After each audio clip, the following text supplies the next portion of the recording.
na parte de domingo. O santuário celestial. Apocalipse capítulo 11, verso 19, fala do santuário celestial. Apocalipse capítulo 15, versos 5 a 8, fala do santuário celestial. Apocalipse 16, verso 1, fala do santuário celestial. Queridos, o santuário celestial foi representado por uma cópia, uma maquete que foi construída lá no deserto por Moisés. Deus deu a ordem: e me farão um santuário para que eu possa habitar no meio de vocês. Isto está em Êxodo capítulo 25 e o verso 8. Leia comigo. Êxodo 25, verso 8. E me farão um santuário e habitarei no meio deles. O santuário celestial já existia, mas não estava funcionando, porque o Filho de Deus, o Cordeiro de Deus que tira o pecado do mundo, ainda não tinha morrido. Então Deus mandou Moisés construir um santuário na terra com todos os símbolos, com todos os tipos do ministério de Cristo. Me farão um santuário para que eu possa habitar no meio deles. Este santuário da terra era composto de um pátio onde existia o altar de sacrifício e a pia. E então vinha o lugar santo, onde existia um candeeiro com 7 lâmpadas e uma mesa com os pães, 12 pães da preposição. E então, ali dentro do lugar santo, existia o altar de incenso, o altar de ouro de incenso. E então existia um véu, uma cortina separando o lugar santo do Santíssimo. E depois do véu, no Santíssimo, existia a Arca do Concerto, com os 10 mandamentos dentro, e o Shekinah, a glória de Deus, presente em cima do propiciatório, em cima da arca, sendo ladeada por 2 anjos querubins. Queridos, este era o santuário da terra, construído por Moisés no deserto. Aqui diz no capítulo 25 de Êxodo, verso 9, conforme a tudo que eu te mostrar. Portanto, o santuário da terra foi feito exatamente como Deus mostrou, com a cópia que Deus deu, conforme a tudo que eu te mostrar, para modelo do tabernáculo e para modelo de todos os seus vasos, assim mesmo o fareis. Este modelo que foi dado para Moisés foi um modelo conforme o santuário celestial, o verdadeiro santuário. Por isso, meus queridos, quando nós comparamos o Antigo e o Novo Testamento, nós compreendemos a doutrina do santuário. Abra sua Bíblia agora em Hebreus capítulo 8, Hebreus capítulo 8, e vamos ver então os versos 1 até o verso 6. Ora, a suma do que temos dito é que temos um sumo sacerdote, tal que está sentado nos céus à destra do trono da majestade. O santuário celestial não está vazio, existe ali um sacerdote, não é da tribo de Levi, não é da família de Arão, mas é Jesus Cristo, feito, escolhido e eleito como sacerdote do santuário celestial. Essa escolha foi feita pelo próprio Pai, que o nomeou como sacerdote do santuário celestial. Ali ele é o sacerdote e ali ele é o Cordeiro de Deus também, e ali ele também é o sumo sacerdote. Verso 2. Ministro do santuário e do verdadeiro tabernáculo, o qual o Senhor fundou e não o homem. Porque todo sumo sacerdote é constituído para oferecer dons e sacrifícios, pelo que era necessário que este também tivesse alguma coisa que oferecer.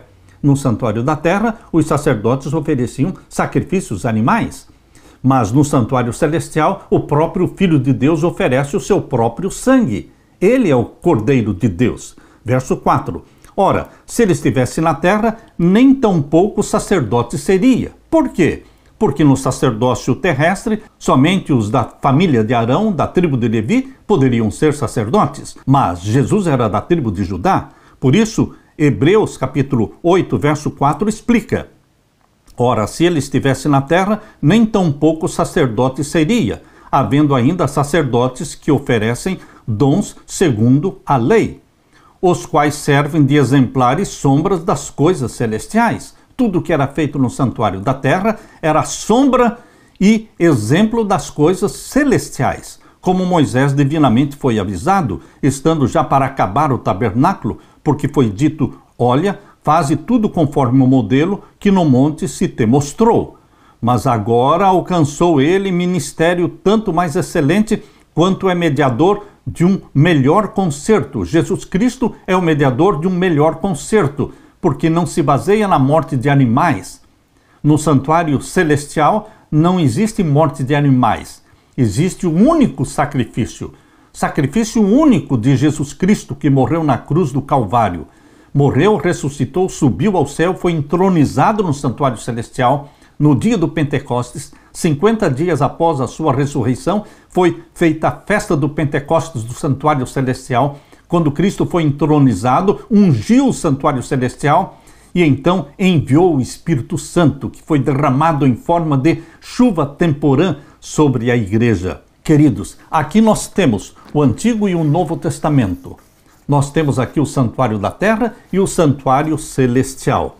Apocalipse 3 termina falando da última igreja na face da terra, Laodiceia, povo do juízo.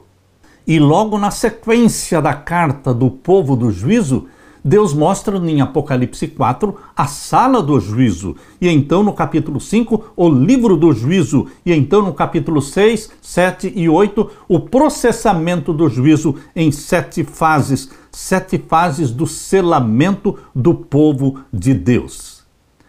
Ao se debruçarem sobre as Escrituras, depois de 22 de outubro de 1844, aqueles cristãos adventistas mileritas, ainda não existia a Igreja Adventista do Sétimo Dia, eram cristãos adventistas mileritas que passaram pelo desapontamento de 22 de outubro de 1844. Os primeiros crentes adventistas mileritas entenderam que existiam 2 santuários mencionados na Bíblia, o que Moisés construiu e o original no céu. O termo santuário, como é usado na Bíblia, refere-se em primeiro lugar ao tabernáculo construído por Moisés, como modelo ou tipo das coisas celestiais, e em segundo lugar, ao verdadeiro tabernáculo no céu, para o qual o santuário terrestre apontava. Com a morte de Cristo, o ritual típico perdeu a sua importância. O verdadeiro tabernáculo no céu é o santuário da nova aliança. A nova aliança é feita com o sangue de Jesus Cristo, visto que a profecia de Daniel 8,14, até 2.300 tardes e manhãs, e o santuário será purificado, visto que esta profecia se cumpre nesta era, no Novo Testamento, no período da nova aliança, então o santuário mencionado em Daniel 8,14 é o santuário celestial. Não existia mais em 1844 o santuário da terra. Ao terminarem os 2.300 dias em 1844, já por muitos séculos não havia santuário na terra. Por isso, a profecia, até 2.300 tardes e manhãs e o santuário será purificado, aponta inquestionavelmente para o santuário do céu. O santuário no deserto, construído por Moisés, era uma maquete, um modelo do santuário celestial. Os serviços no santuário da terra prenunciavam o plano divino da salvação. Cada sacrifício oferecido representava a oferta de Jesus na cruz do Calvário. Por meio da morte de Cristo, estamos livres da condenação do pecado. A culpa deixa de existir quando aceitamos o sacrifício de Jesus em nosso favor e confessamos os nossos pecados, conforme diz em 1 João 1,9.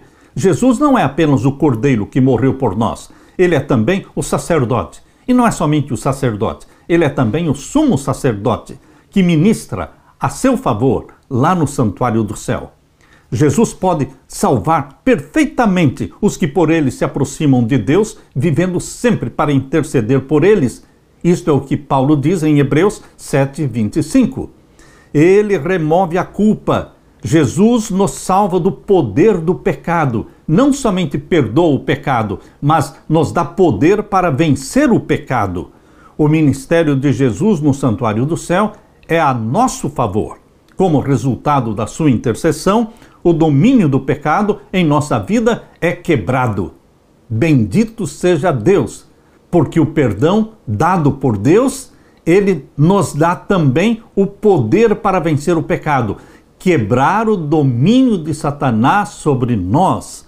Não estamos mais escravizados à natureza pecaminosa, porque não vivemos segundo a carne, e sim vivemos segundo o Espírito, que nos gerou, o Espírito Santo. Em Cristo somos livres da condenação e também do domínio do pecado. Memorize esta frase. Em Cristo somos livres da condenação e do domínio do pecado. Apegados a Jesus, temos a certeza da salvação. No cristianismo, em geral, não se destaca o santuário celestial. No cristianismo, em geral, não se fala, não se prega sobre o ministério de Jesus no santuário do céu. Esta é uma doutrina esquecida, mas o movimento adventista, a Igreja Adventista do Sétimo Dia, foi chamada por Deus para apresentar diante do mundo as verdades do santuário celestial. Queridos, a única forma de entender o plano da salvação é entender todas as festas proféticas do santuário da terra que se cumprem no ministério de Cristo no santuário celestial. A festa da Páscoa apontava para a morte de Cristo, porque Cristo morreu no dia da Páscoa, dia 14 de Nisan, do ano 31. E a festa dos pães asmos aponta para a ceia do Senhor, quando nós comemos da carne e bebemos do sangue de Jesus Cristo. A festa das primícias aponta para a ressurreição de Jesus e daquela multidão que ressuscitou com Jesus. A festa do Pentecostes aponta para a entronização de Jesus no santuário do céu, quando ele ungiu o santuário do céu e ele foi entronizado e enviou o Espírito Santo sobre a sua igreja no primeiro século. A festa das trombetas aponta para a proclamação de que Jesus Cristo voltaria em 1844. Mas não era a volta de Jesus, era o início do juízo celestial.